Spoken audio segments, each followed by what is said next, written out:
તો મિત્રો અને દોસ્તો, આ આપણો નજારો કુદરતી વિદ્યાંચલ પર્વતમાળાની અંદર ખૂબસૂરતી આવી આપણને જોવા મળતી હોય અને નાયા ખૂબ મજા આવી. અને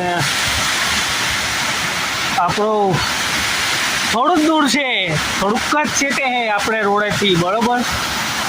અમે આવ જવા કર્યા પણ એક વખત છેલ્લી વખત આવ્યો અહીંથી પાછા કદાચ આવવાનું થાય. આવું મસ્ત નજારો ચાલતો હોય તો પાછું કદાચ આવવાનું થાય. પણ વરસાદ હમણે રેલો છે અને આ થોડો કાં લગીન પડે તે કોઈને ખબર નહીં, પણ વરસાદ પાછો આવે ત્યાં લગીન પણ કોઈને આવવું હોય જોવા તો એક વખત અમે કીધા હું, બરાબર, કે કઈ જગ્યાએથી આવવાનું. આ યુટ્યુબ પર આખો વિડીયો આવે એમાં હું તમને કેમ, બરાબર. ચાલો ફોલો કરો, ઇન્સ્ટા પર ફોલો કરો.